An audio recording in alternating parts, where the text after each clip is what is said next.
Thank you for being here. I just came off a 14-hour flight and then took a taxi to do one event and now here. So I'm like, I don't even know where I am at this point. So hopefully I make I make some sense, but I apologize in advance if I get incoherent. Okay, so Etherpie, maybe is it just a quick starter? How many people know what Etherpie is? Okay, good, maybe 30%. And then how many people have actually used Etherpie? About the same. Cool. All right. Well, thank you for being customers. So yeah, I mean, to give you a quick introduction, and I'll talk more about it later. What we're trying to do is basically replace traditional banks. So we're not a bank ourselves, but we're trying to create a full end-to-end alternative to traditional banking, which we view as kind of like the holy grail of DeFi. But that's not what we started with originally. We started with staking, and we sort of built out this full platform since then. Okay. All right, that seemed to work. Okay, so let me start with another question. How big is DeFi? If you look at, let's say, the largest DeFi protocols out there, how much revenue do those protocols generate? Now, there's obviously some ambiguity to this because what is revenue? In crypto and in DeFi, sometimes revenue is token emissions somehow. In other cases, it's actual revenue. And what is DeFi, right? Like, is obviously something like Aave is DeFi, but is Pump Fund DeFi? So there's some gray area here, but I think instructively we can look at, let's say, the top 10 DeFi Llama projects and get a sense of like how much revenue are these projects generating. So if you did that, you would see, and these are current numbers, these go up and down. I think Aave generates 50 to 100-ish million dollars a year annualized.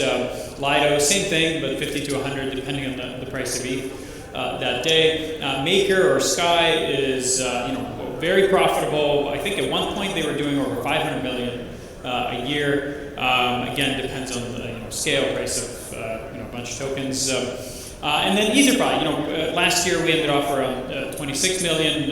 This year hopefully will be 50 to 100. But this is like the order of magnitude that we're looking at. On the order of kind of tens to at the very upper end, hundreds of millions of dollars in revenue. Okay, so that's pretty impressive, right? We've had a long time to build, and we've built thousands of projects, and these are some of the premier ones that generate good dollars, right? And then there's Zendesk. Pick completely at random. If you've used Zendesk or you're familiar with it, it's a pretty random help desk software company from the early 2000s.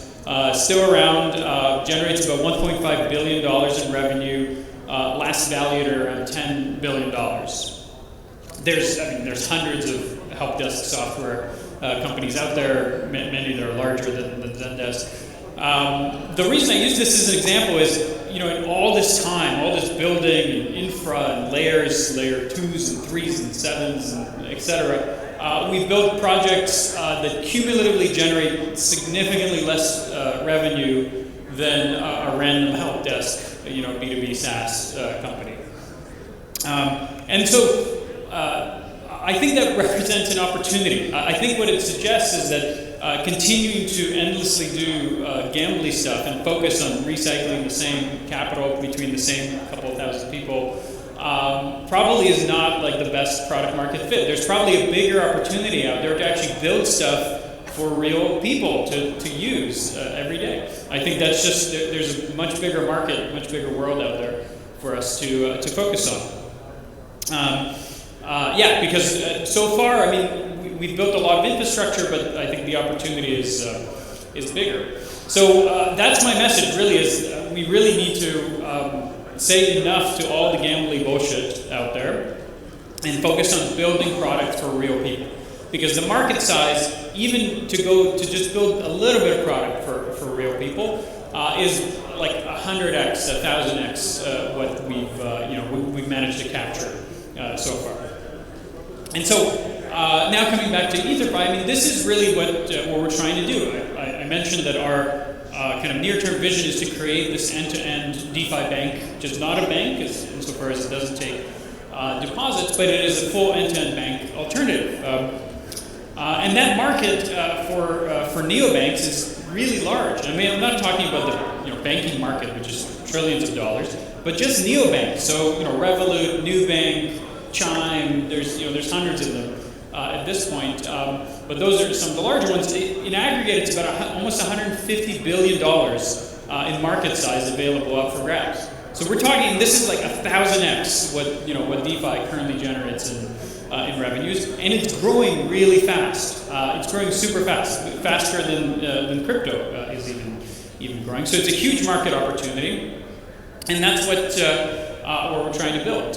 What EtherFi started with, as I mentioned, is our staking product, EtherFi Stake, which allows users to stake and restake their assets, ETH, BTC, and USD. We then launched EtherFi Liquid, which is a DeFi strategy vault product. So it automates, you could think of it as analogous to sort of a robo-advisor or automated investment system for DeFi. And then we launched EtherFi Cash, which is a non-custodial wallet that we actually built from the ground up.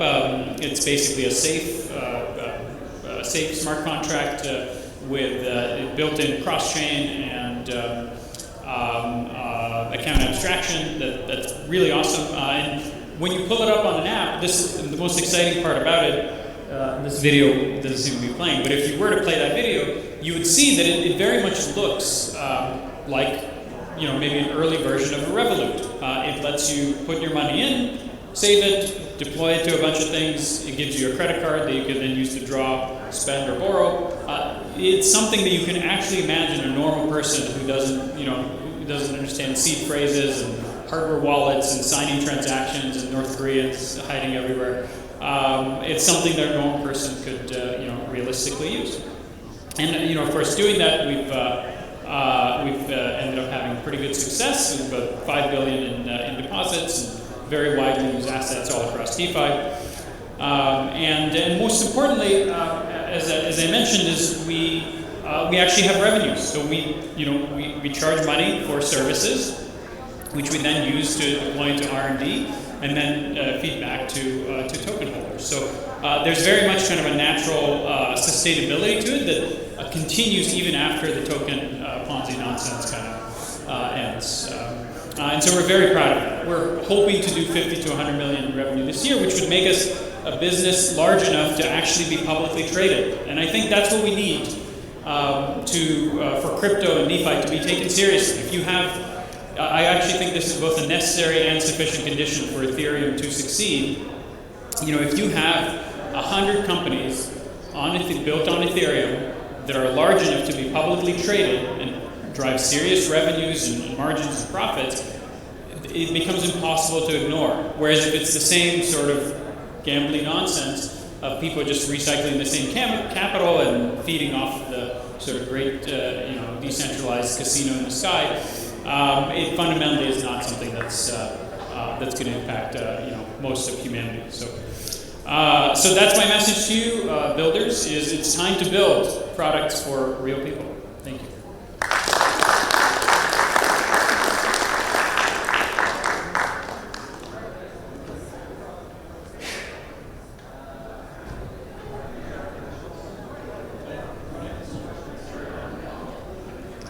Yeah, do we have any questions from the crowd about EtherFi? You can just raise your hand if you want more information about what EtherFi is, if you have any questions about the presentation. All right. Check. Hi. Nice presentation, by the way. Question is, what is your main difference to other competitors in the market? I mean, there are so many wallets with a crypto debit card, right? So I guess it's a bit more than just a crypto debit card. Yeah, that's a great question. So I think the main thing is that it's, if you look at DeFi today and let's say from the very early days, the way it evolved is as thousands of very narrow point solutions, right? There's like, a lending and borrowing market, and there's some sort of CDP thing, and a decentralized exchange, and an options thing, and all of these are very kind of narrow things that rely on users individually kind of wiring up their own, financial derivatives and strategies, and almost like building these things, for what they need, which makes sense for a market that's dominated by power users, because that's what power users want to be able to do. It's analogous to the early days of computing when people like myself and probably some people in the audience would actually build their own computers. You'd buy your motherboard, your sound card, your processor, you put it in a case, and that was just the normal way that you would operate.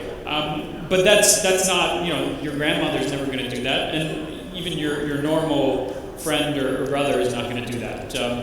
So in the same way, the main differentiator of EtherFi, and I can talk about all the specific features about our credit card and why it's cool and has lower fees, whatever, but that's not the important thing. The important thing is that it's an integrated offering. It's a single app that lets you fiat on and off ramp, basically a virtual bank account. It lets you stake, lets you have crypto in a safe way, it lets you deploy it into DeFi, and lets you use a credit card to actually operate day to day. So instead of using 5 different products, you've got one that just makes life easy. I think that's the biggest difference. And I think there will be, I hope that there will be probably a dozen different companies doing this kind of DeFi bank thing over the next few years, because I think that's a sign of a maturing market. All right, one more question over here.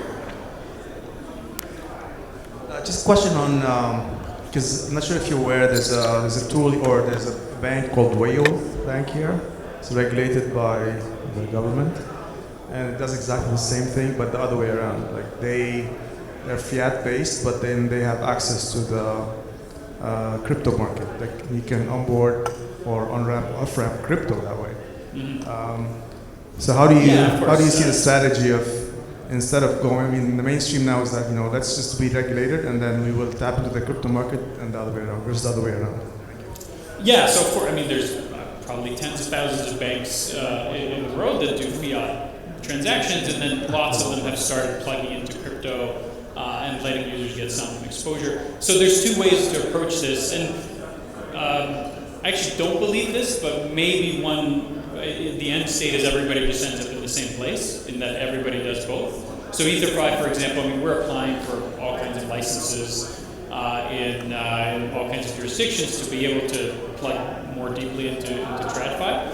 So yeah, maybe eventually everybody just ends up in the same spot. However, what I really believe is I think going TradFi down to crypto leads to a much worse user experience than going crypto up to TradFi, because I think you can provide a much better product, crypto native, with just like a last mile delivery addition to plug into TradFi, because we don't take custody of user assets. That's the big difference between traditional bank versus what EtherFi does. We don't take custody of user assets. It just gives us the ability to iterate much more quickly, launch more products, experiment faster. We're subject to less regulation because we don't take custody of assets. Whereas for a more traditional institution, every new product is a multi-year development cycle with licensing and regulation, and plugging anything into anything else is kind of an ordeal. So we can leverage the power of DeFi, I think, much more so than like a Robinhood that's trying to enter into crypto. If you've ever used Revolut crypto, if you've used it, I don't really need to say anything. So, so for that reason, I think DeFi will eventually win in this battle. All right, any other questions? I maybe have a question. Mike, by the way, thanks so much for staying 48 hours. It's crazy. We really appreciate the time. DeFi and agents. Do you think agents are taking over a lot of kind of optimization around kind of DeFi? Or do you see this kind of a lot of hype and the production ready agents on DeFi? They're less active right now. Where do you see the space going here? I think that's a great question. I hope I'm probably going to piss off a bunch of people here, but I've yet to. I think there's potential here. Clearly, clearly there's something there. I've yet to see anything that's not bullshit. Because it's like, do you need a fancy AI agent with a large language model to optimize your yield between Aave and Morpho? Like, no. Do you need like, oh, the price is a little bit lower on this network? That's not an AI agent problem. There's clearly something there, but I've yet to see something that to me is like an aha moment. I've seen a lot of like, really people gearing up to launch a token based on a narrative. That's what I've seen. Not a lot of sort of real, product market fit kind of user discovery. But I think it'll happen because clearly there's an intersection there. Cool. Any other question? We're good to go? No questions? No one's hands up? Good. Appreciate your time. Thank you so much. Let's put our hands together then for him.